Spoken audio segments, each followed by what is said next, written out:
Hello everyone, स्वागत आप सभी का आपके अपनी YouTube channel IT foundation classes में। तो गाइस, बहुत सारे स्टूडेंट्स कमेंट कर रहे थे सर 2025 का इलेक्ट्रीशियन ट्रेड फर्स्ट ईयर वाले स्टूडेंट्स का जो क्वेश्चन पेपर है वो लेकर आओ।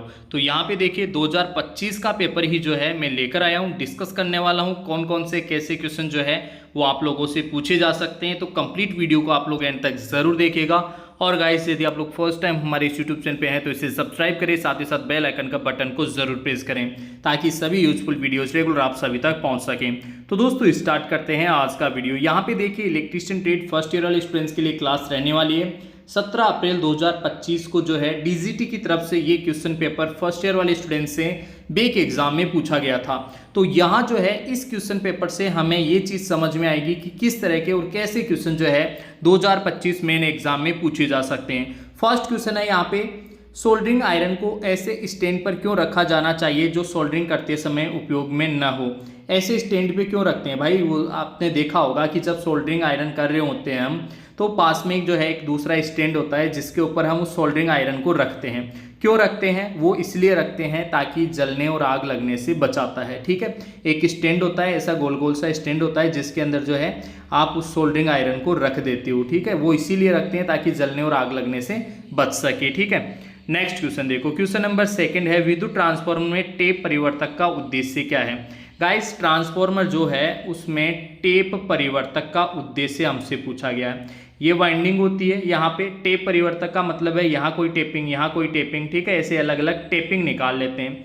वो टेपिंग हम क्यों निकालते हैं? ताकि द्वितीयक वोल्टेज जो है वो एक तरीके से maintain the secondary voltage constant.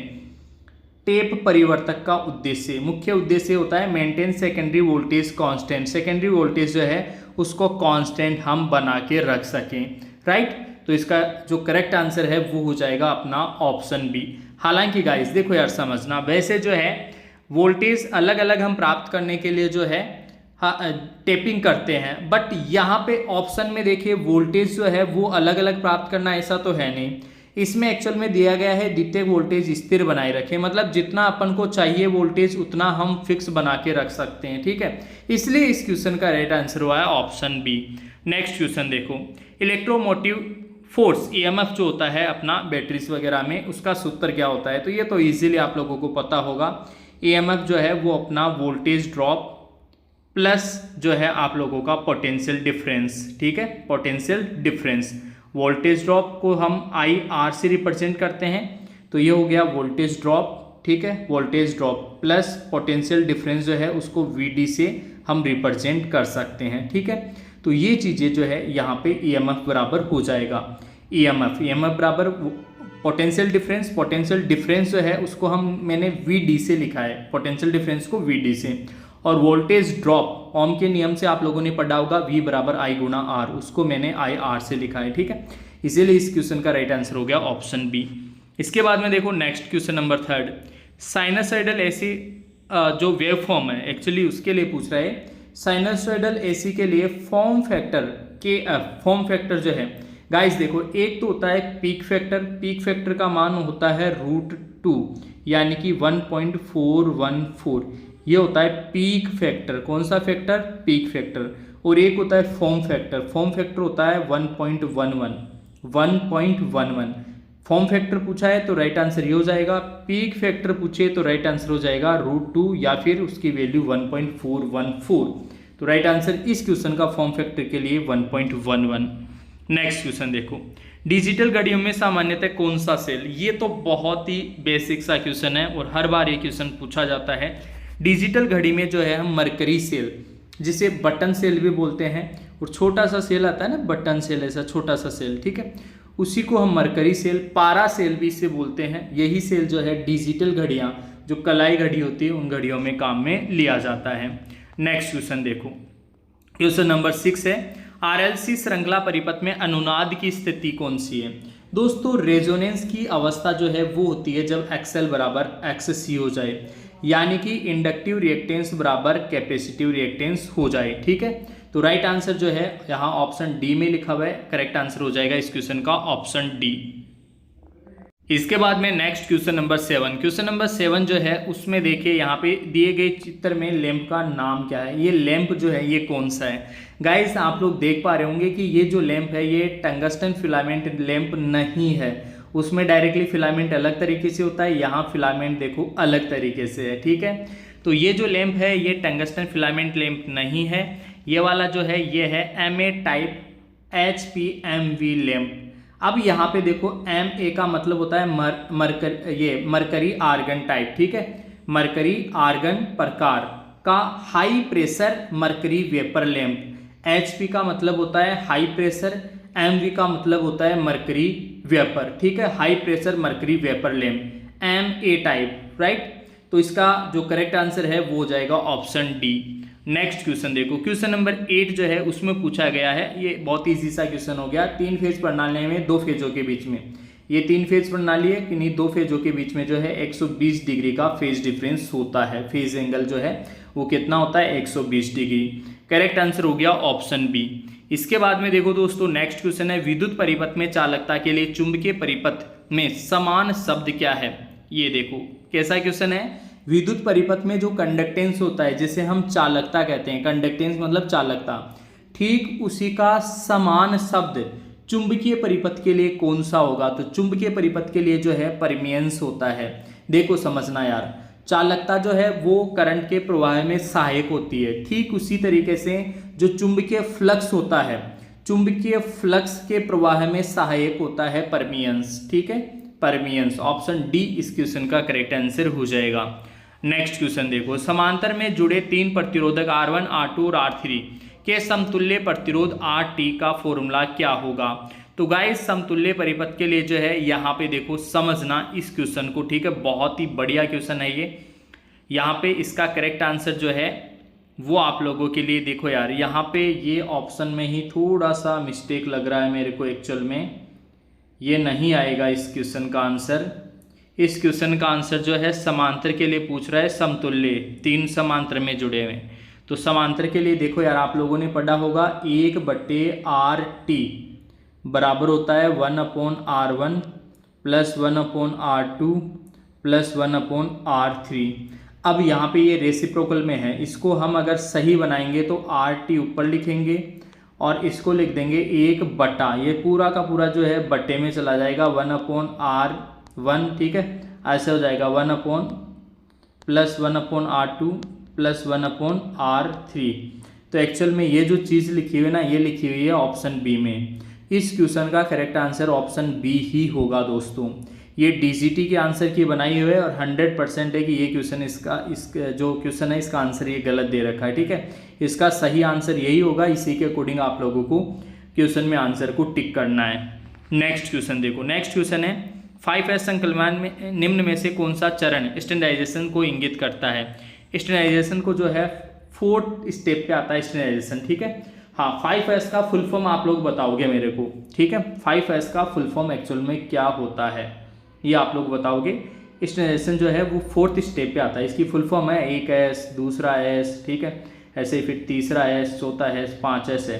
पहले S का क्या मतलब है, दूसरे का क्या मतलब है, तीसरे का क्या मतलब है, चौथे का मतलब है स्टैंडर्डाइजेशन, 5वें का क्या मतलब है, ये पांचों चीज़ें आप मेरे को बताओगे। ठीक है, चौथे का मतलब तो आपको पता चल ही गया, तो बाकी जो 4 बच गए उनका क्या मीन्स है ये आप लोग कमेंट सेक्शन में कमेंट करके बताना। नेक्स्ट क्वेश्चन देखो, कौन सी विद्युत सामग्री सामानों के सामान्य वर्गीकरण से संबंधित है।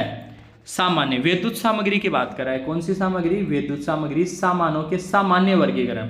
देखो फ्यूज जो है ना वो सुरक्षा युक्ति है, इंटरमीडिएट स्विच ये कंट्रोलिंग युक्ति है, पेंडेंट लैंप होल्डर ये होल्डिंग डिवाइस है। सामान्य जनरल जो है वो है सीलिंग रोज। सामान्य में कौन से आएंगे, सीलिंग रोज जो है वो सामान्य सामग्री में आएगा। ऑप्शन सी इसका करेक्ट आंसर हो जाएगा। नेक्स्ट क्वेश्चन देखो, सौर सेल की शीर्ष परत के रूप में, सौर सेल जो है वो सिलिकॉन या जर्मेनियम के बनते हैं, लेकिन जनरली सिलिकॉन अधिकता में पाया जाता है और इसका जो बैरियर पोटेंशियल है, रोधिका विभव, उसका मान अधिक होता है, इसीलिए सिलिकॉन का उपयोग काफ़ी ज़्यादा करते हैं। तो सौर सेल की जो शीर्ष परत है वो सिलिकॉन की बनी होती है। ठीक है, नेक्स्ट क्वेश्चन, MCB में बाई मेटालिक स्ट्रिप का कार्य क्या है। बाई मेटालिक स्ट्रिप जो है ना वो देखो यार, बाई मेटालिक स्ट्रिप ऐसी स्ट्रिप होती है, ठीक है, एक धातु ये और एक धातु ये। जैसे इसमें से कोई हाई करंट जाती है तो ये क्या है, किसी बैंड हो जाती है, बैंड होके यहाँ से सर्किट को ओपन कर देती है और अति भार से जो है बचाती है। आगे का जो भी अपना उपकरण है, सर्किट है, उस सर्किट को, उपकरण को जो है अति भार से बचाती है। ऑप्शन सी इस क्वेश्चन का करेक्ट आंसर हो जाएगा। इसके बाद में देखो यार नेक्स्ट क्वेश्चन जो है, दोषमय सर्किट को बाधित करने के लिए फ्यूज द्वारा लिया गया समय। फ्यूज द्वारा जो लिया गया समय है वो कट ऑफ गुणांक कहलाता है, कट ऑफ फैक्टर। ये तो आपको डायरेक्टली याद रखना है गाइस। फ्यूज द्वारा लिया गया समय दोष में सर्किट को बाधित करने के लिए, ठीक है, फ्यूज द्वारा जितना समय लिया जाता है उस समय को हम कट ऑफ फैक्टर बोलते हैं। कट ऑफ, क्या कौन सा फैक्टर बोलेंगे, कट ऑफ फैक्टर, ठीक है। नेक्स्ट क्वेश्चन नंबर 16 जो है उसमें दे रखा है, भू प्रतिरोध का मान कम करने के लिए किस विधि का प्रयोग किया जाता है। भू प्रतिरोध का मान कम करने के लिए कौन सी विधि का, गड्ढे में, मिट्टी के गड्ढे में समय समय पर पानी डालते हैं, ये तो आपको पता है यार। जो भू प्रतिरोध है यानी अर्थिंग जो है, उस अर्थिंग में अगर हमें प्रतिरोध के मान को कम करना है तो समय समय पे जो है उसमें हम पानी डालते रहते हैं, इसका राइट आंसर हो जाएगा। श्रृंखला में जोड़ना बिल्कुल नहीं, अर्थ इलेक्ट्रो आकार कम करके ये भी गलत है, अर्थ इलेक्ट्रो की गहराई को कम करके, तीनों ऑप्शन ही ऑपोजिट है, इनसे प्रतिरोध कम नहीं होगा, प्रतिरोध बढ़ हो जाएगा वापस, ठीक है। तो इसका करेक्ट आंसर जो है ऑप्शन ए इसका करेक्ट आंसर हो जाएगा। नेक्स्ट क्वेश्चन है, यदि एक स्टैंडर्ड कंडक्टर को 4/1.40 के रूप में नामित किया जाता है। देखो समझना यार, ये बहुत ही अच्छा क्वेश्चन है। कोई स्टैंडर्ड कंडक्टर का मतलब होता है बहुत सारे तार जो है वो आपस में ऐंठ कर बनाए जाते हैं, ठीक है। बहुत सारे जैसे तार हैं, उन तारों को आपस में ऐंठ कर, आपस में ऐसे लपेट कर जो है एक तार बनाते हैं, उसको स्टैंडर्ड कंडक्टर बोलते हैं, ठीक है। उसको हम इस तरीके से रिप्रेजेंट कर रहे हैं, दर्शा रहे हैं। तो संख्या 1.40 क्या दर्शाती है। 1.40 देखो समझना, यहाँ 7 का मतलब होता है कि उसमें टोटल 7 तार हैं। ऐसे तार जो हैं वो कितने हैं, 7 है, 7 तार। और 1.40 जो है वो प्रत्येक कंडक्टर का व्यास कहलाता है। 1.40 जो है वो जो है इसमें जितने भी तार हैं, 7 तार, इस 7 में से प्रत्येक तार का व्यास है, मोटाई है उसका व्यास, ठीक है। तो 1.40 जो है वो प्रत्येक कंडक्टर का व्यास है, और 7 क्या होता है, उसमें टोटल जो चालक हैं उनका जो संख्या है, उनकी संख्या, टोटल 7 चालक हैं और 7 जो तार हैं ऐठे हुए, प्रत्येक तार की मोटाई जो है 1.47 जो है, प्रत्येक तार का व्यास इतना होता है। तो राइट आंसर हो गया ऑप्शन सी। नेक्स्ट क्वेश्चन है, सूत्र M बराबर ZIT में Z क्या है। तो ये देखो यार, ये आपने फेराडे के विद्युत विश्लेषण के 2 नियम पढ़े होंगे। उसमें पहला नियम ये होता है M बराबर ZIT, M बराबर ZIT।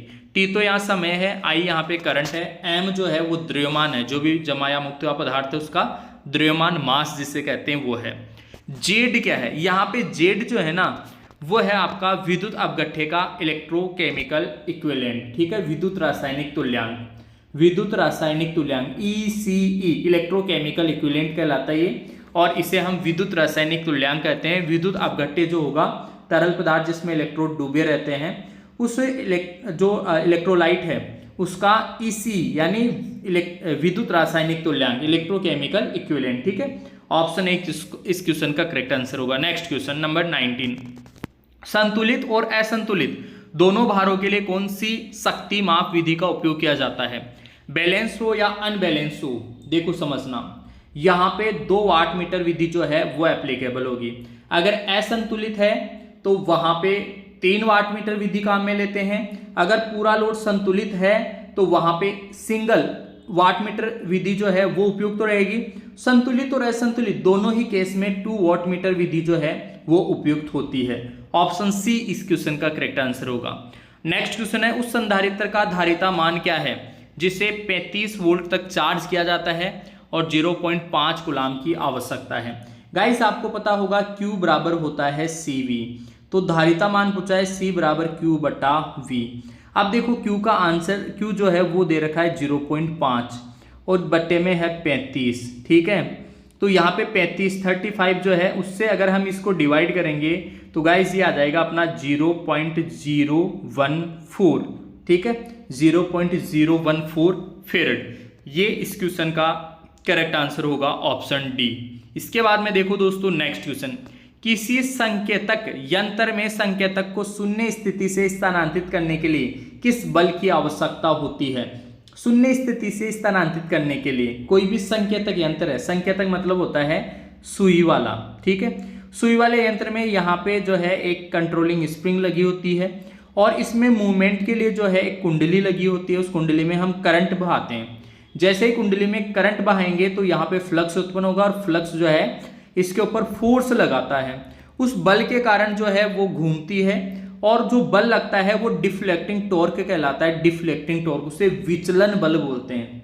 ये बोल रहा है ना शून्य स्थिति से, ये 0 पे था, मान लो शून्य स्थिति से इधर 1 2 ऐसा है इसका स्केल, तो इसे मूव करना है, यहाँ से किसका ना इसको, तो विचलन, उसको बोलते हैं डिफ्लेक्टिंग टॉर्क। डिफ्लेक्टिंग टॉर्क होता है, डिफ्लेक्टिंग फोर्स बोल दो, तो डिफ्लेक्टिंग फोर्स जो है इसका करेक्ट आंसर हो जाएगा। इसके बाद में देखो दोस्तों नेक्स्ट क्वेश्चन है 90 वर्ग में 312, ये देखो यार 3.5, ये थोड़ा सा यहाँ पे देखने में आप लोगों को कंफ्यूज कर रहा होगा। एक्चुअल में 3.5 कोर केबल की बात कर रहा है। कोर यूजी के न्यूट्रल कोर का आकार क्या है? इस कोर का जो आकार होगा वो होगा हाफ, का मतलब है 45 स्क्वायर मीटर। 90 था लेकिन ये हाफ, न्यूट्रल का ही हाफ होता है। RYB का तो ये होता है, RYB जो है वो तो पूरे रहते हैं RYB, ठीक है, वो तो 90 90 90 के रहेंगे। और हाफ रहेगा किसका? न्यूट्रल का। जो न्यूट्रल है उसका आधा ही रहता है, जो एक्चुअल में फेज की जो मोटाई होती है उसका आधा न्यूट्रल का आकार रहता है। और तो कितना हो गया? आधा 45। 90 का हाफ जो है वो हो गया 45 स्क्वायर mm, ठीक है। राइट आंसर हो गया ऑप्शन डी। नेक्स्ट क्वेश्चन है चित्र में दिखाए गए फाइल का नाम क्या है? यहाँ पे ये जो फाइल है गाइस, ये तो देखने से पता चल रहा है रास्प कट फाइल है। कौन सा फाइल है?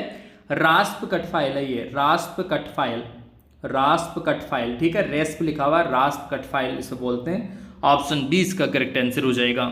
नेक्स्ट क्वेश्चन नंबर 24 जो है इसमें दे रखा है AC एकल फेज वायरिंग परिपथ के वोल्टेज पाथ को निकालने का सूत्र। AC एकल फेज, सिंगल फेज वायरिंग परिपथ जो होता है उसमें वोल्टेज ड्रॉप जो है, वोल्टेज ड्रॉप यार वही ओम का नियम लगा दो, V बराबर I गुणा R, यही वोल्टेज ड्रॉप का सूत्र होता है।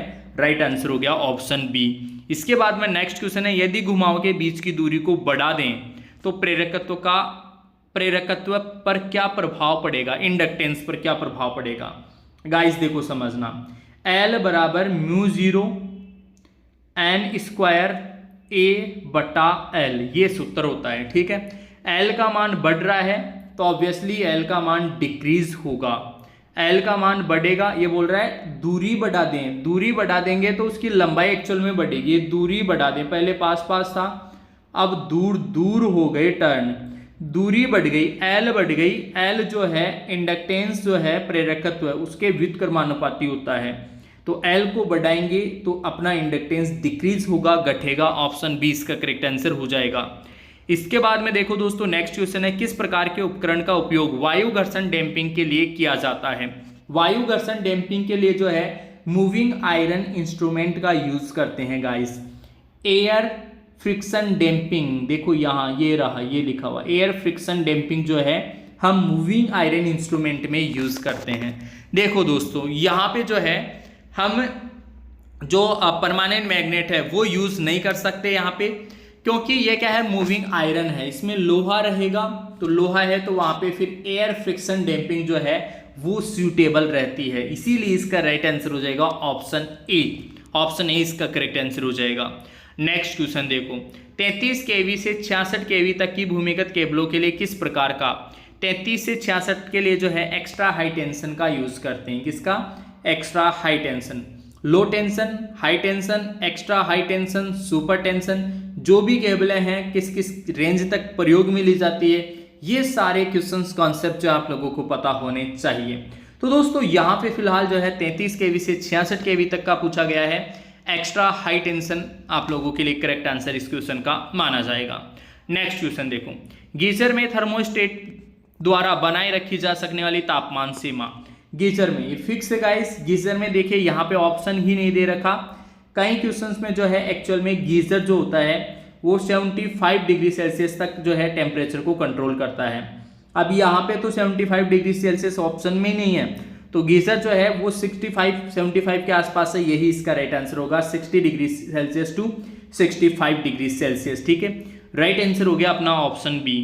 नेक्स्ट क्वेश्चन है दोस्तों इसके बाद में भारत में सिंगल फेज घरेलू आपूर्ति के लिए रेटेड एसी वोल्टेज क्या है? रेटेड एसी वोल्टेज घरों में अपने सिंगल फेज के लिए 240 है, 240। देखो समझना दोस्तों हो सकता है कभी कभार ऑप्शन में 240 नहीं हो, 230 हो, तो फिर उस केस में 230 वोल्टेज राइट आंसर आएगा। ठीक है, तो 240 जो है इसका करेक्ट आंसर हो जाएगा। नेक्स्ट क्वेश्चन देखो, फ्लक्स घनत्व का मात्रक तो टेस्ला होता है या फिर वेबर प्रति मीटर स्क्वायर। टेस्ला या फिर वेबर पर मीटर स्क्वायर। अब ऐसा ही बोला है तो ऐसा ही में टेस्ला ही आएगा, समझो बात को। ठीक है, ऐसा ही मात्रक पूछे तो फिर टेस्ला फिक्स हो गया, टेस्ला राइट आंसर हो गया option B. Next question, question number 31, electric bells पर कौन सा विद्युत प्रभाव कार्य करता है। इलेक्ट्रिक बेल्स में तो मैग्नेटिक चुंबकीय प्रभाव काम करता है, ये तो पता ही है। इलेक्ट्रिक बेल्स मतलब विद्युत घंटी, विद्युत घंटी के अंतर्गत जो है चुंबकीय प्रभाव कार्य करता है, ऑप्शन 20 का राइट आंसर हो गया। नेक्स्ट क्वेश्चन, आगत बिजली आपूर्ति में प्रदान किए गए फ्यूज कट का उद्देश्य क्या है। आगत बिजली आपूर्ति में प्रदान किए गए फ्यूज कट का उद्देश्य, फ्यूज कट का उद्देश्य क्या है। फ्यूज क्या करता है, यह सुनिश्चित करता है कि लाइन अतिवार नहीं है। फ्यूज तो अतिवार से ही तो बचाता है, तो राइट आंसर हो गया option D. Next question number 33, एक आदर्श ट्रांसफार्मर में प्राथमिक वोल्टेज E1 V1 द्वितीयक वोल्टेज के बीच संबंध क्या है। दोस्तों E1 V1 दोनों के बीच में संबंध क्या है, दोनों के बीच में संबंध ये होता है आदर्श आइडियल ट्रांसफार्मर के लिए। आइडियल आदर्श ट्रांसफार्मर में क्या होता है, जितना E1 होगा उतना ही V1 होगा, जितना E2 होगा उतना ही V2 होगा, क्योंकि आदर्श ट्रांसफार्मर में किसी प्रकार का कोई दोष नहीं होता। ऑप्शन सी जो है इस क्वेश्चन का करेक्ट आंसर हो जाएगा, ऑप्शन सी इस क्वेश्चन का सही उत्तर हो जाएगा। ठीक है, नेक्स्ट क्वेश्चन देखो दोस्तों, टंगस्टन फिलामेंट वैक्यूम लैंप का कार्यकारी। टंगस्टन फिलामेंट लैंप जो होता है ना, लैंप टंगस्टन वैक्यूम लैंप, ठीक है, उसका कार्यकारी तापमान ये फिक्स है। टेम्परेचर कितना होता है, टंगस्टन फिलामेंट वाला जो लैंप होता है, यहाँ पे आपको पता है टंगस्टन फिलामेंट, तो ये कितने टेम्परेचर तक गर्म करता है। इसका कार्यकारी जब ये जल रहा होता है तो कितना टेम्परेचर होता है, 2300 डिग्री सेल्सियस। कितना होगा, 2300। गाइस 2300 यहाँ बल्ब कवरिंग का नहीं, अंदर वाला जो फिलामेंट है ना, फिलामेंट, उस फिलामेंट का टेम्परेचर पूछ रहा है ये, और इस फिलामेंट का तापमान जो है 2300 डिग्री सेल्सियस होता है, राइट। नेक्स्ट क्वेश्चन देखो, चित्र में दर्शाए अनुसार वायरिंग का प्रकार क्या है। ये जो वायरिंग है यहाँ पे बनी हुई है, इसका एक तरीके से डायग्राम यहाँ पे बना हुआ है, और इस वायरिंग को हम क्या कहेंगे ये आप लोगों को ऑप्शन से बताना है। तो ये तो आपको पता है यार, जो है क्लीट वायरिंग है। ये ऊपर देखो यार, कुछ कुछ डिस्टेंस पे क्लीट लगे हुए हैं, ठीक है, तो ये क्लीट वायरिंग है, टेम्परेरी वाइंडिंग होती है, वायरिंग होती है जो ऊपर सतह के ऊपर ही की जाती है, और क्लीट वायरिंग ये कहलाती है। ऑप्शन डी इसका करेक्ट आंसर हो जाएगा। क्वेश्चन नंबर 36, प्रत्यावर्ती चुंबकीय क्षेत्र में रखे गए आसपास के धातु पर क्या प्रभाव पड़ता है। कोई भी प्रत्यावर्ती चुंबकीय क्षेत्र है, मतलब मैग्नेटिक फ्लक्स है, कोई भी मैग्नेटिक फ्लक्स है, मैग्नेटिक फ्लक्स आसपास धातु पर रखा है, धातु है, कोई लोहा है, लोहे का टुकड़ा है, तो इस टुकड़े के ऊपर क्या प्रभाव पड़ेगा, इसमें भंवर धाराएं उत्पन्न हो जाएगी। क्या हो जाएगी, भंवर धाराएं उत्पन्न हो जाएगी, एडी करंट। जब फ्लक्स इसको काटेगा तो फेराडे के विद्युत चुंबकीय प्रेरण के नियम से इसमें ईएमएफ उत्पन्न होगा। अब ईएमएफ उत्पन्न होगा तो ये क्या है, धातु का टुकड़ा है, यानी कि चालक है। इस चालक है, ये चालक है, इसलिए इस ईएमएफ के कारण इसके अंदर ही अंदर जो है चक्राकार धाराएं उत्पन्न हो जाती है, चक्राकार धाराएं उत्पन्न हो जाती है। उन धाराओं को हम भंवर धारा कहते हैं। क्या कहते हैं दोस्तों, भंवर धाराएं, एडी करंट हम कहते हैं। ऑप्शन ए इस क्वेश्चन का करेक्ट आंसर हो जाएगा। नेक्स्ट क्वेश्चन है, चित्र में दर्शाए अनुसार आवर्ती मीटर किस प्रकार का है। ये जो आवर्ती मीटर है दोस्तों, ये किस प्रकार का है, ये यांत्रिक मैकेनिकल रेजोनेंस टाइम है। मैकेनिकल इसलिए बोला गया है क्योंकि इसमें ये जो यहाँ पे ये जो पत्तियां है ना, ये पत्तियां क्या करती है, ऊपर नीचे होती है, ऊपर नीचे वाइब्रेशन होता है, इनमें कंपन होता है, कंपन हो रहा है, मतलब एक तरीके से मोशन हो रहा है, मूवमेंट हो रहा है, और जो मूवमेंट हो रहा है वो एक तरीके से यांत्रिक ऊर्जा है। तो यांत्रिक अनुनाद, यांत्रिक रेजोनेंस टाइप का है ये। कौन सा है, यांत्रिक रेजोनेंस। ऑप्शन है इस क्वेश्चन का करेक्ट आंसर हो जाएगा। नेक्स्ट क्वेश्चन देखो, 100 kVA तक के वितरण ट्रांसफार्मर के लिए शीतलन विधि कौन सी उपयोग में लेते हैं। अलग अलग जो रेटिंग वाले ट्रांसफार्मर होते हैं उनके लिए अलग अलग जो है कूलिंग मेथड हम प्रयोग करते हैं। 100 kVA के लिए पूछा गया है यहाँ पे, तो 100 kVA जो है वो एक नॉर्मल सा ट्रांसफार्मर होता है, और प्राकृतिक वायु शीतलन विधि जो है इसके लिए इंप्लीमेंट की जाती है, लागू की जाती है, नेचुरल वायु कूलिंग, ठीक है, नेचुरल वायु जो है कूलिंग मेथड इसके लिए हम उपयोग करते हैं। ऑप्शन ए इसका राइट आंसर हो जाएगा। इसके बाद में देखो दोस्तों, वर्कशॉप कैलकुलेशन साइंस जो है उसके 6 क्वेश्चन जो आपसे पूछे जाएंगे वो भी यहाँ पे मैं डिस्कस कर रहा हूँ। तो फर्स्ट क्वेश्चन देखो, इनमें से मूलभूत इकाइयाँ कौन सी है। दोस्तों टोटल मूलभूत इकाइयां जो फंडामेंटल यूनिट्स जिसे हम बोलते हैं वो 7 होती है, ठीक है। 7 में से एक तो मास है, द्रव्यमान है, लंबाई है, समय है, इसके अलावा 4 और कौन कौन सी आप लोग कमेंट करके बताना, ठीक है। तो यहाँ पे इस क्वेश्चन का फिलहाल राइट आंसर हो जाएगा ऑप्शन ए। टोटल होती है 7 कौन कौन सी है, 3 यहाँ पे मैंने बताया, यहाँ पे दे रखा है, 4 और कौन कौन सी बच गई। आप लोगों ने साल भर में कितना क्या पढ़ा आप लोग कमेंट करके बताना, ताकि मेरे को भी पता चल सके कि हाँ यार वास्तव में 7 फंडामेंटल जो मूलभूत इकाइयां हैं वो आप लोगों ने पढ़ी है या फिर नहीं। नेक्स्ट क्वेश्चन देखो, what is the SI unit of heat, उष्मा का एसआई इकाई जो है, एसआई मात्रक उष्मा का जूल होता है भाई। ये तो आप 7th 8th क्लास में जो साइंस का सब्जेक्ट है विज्ञान का उसमें पढ़े होंगे।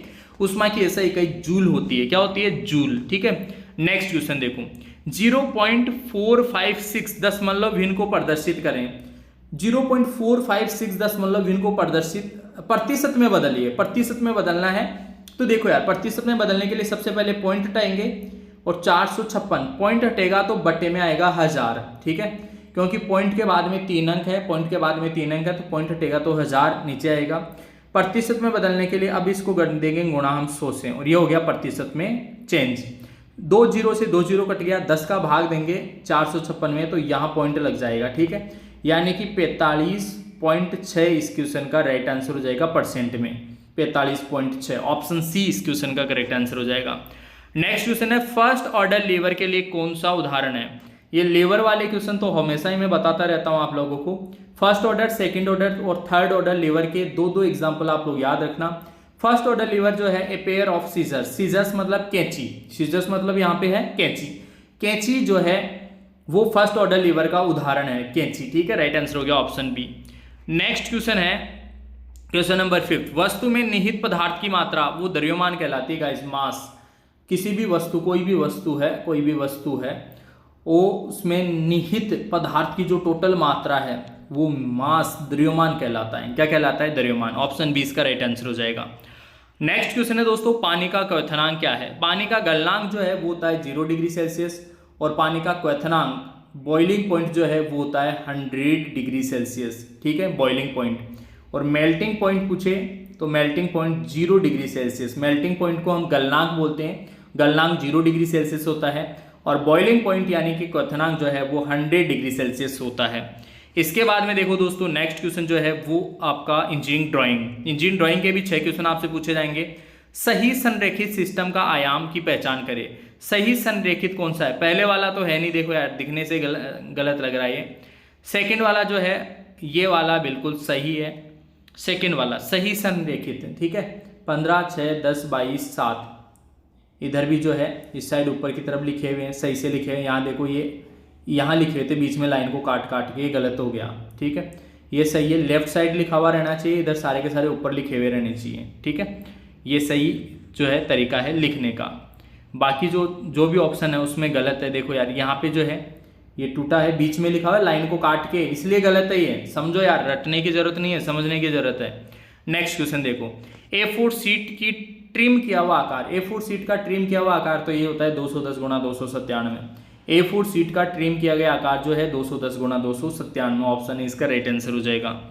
नेक्स्ट क्वेश्चन है दोस्तों, सेट स्क्वायर का नाम खोजें। ये जो सेट स्क्वायर है ये कौन सा है, ये 45 डिग्री वाला है, कैसे पता चलेगा, 2 तरीके का सेट स्क्वायर होता है। ये लाइन और ये लाइन अगर बराबर है तो वो 45 डिग्री होगा, और एक होता है जिसमें एक लाइन बड़ी होती है दूसरी लाइन छोटी होती है, उसमें ये 30 डिग्री का कोण होता है, इधर 60 डिग्री का होता है, तो उसको 30 डिग्री 60 डिग्री बोलते हैं। तो ये वाला तो ये है नहीं, इधर भी बराबर है इधर भी बराबर है, यानी कि 45 डिग्री, राइट आंसर हो गया ऑप्शन सी।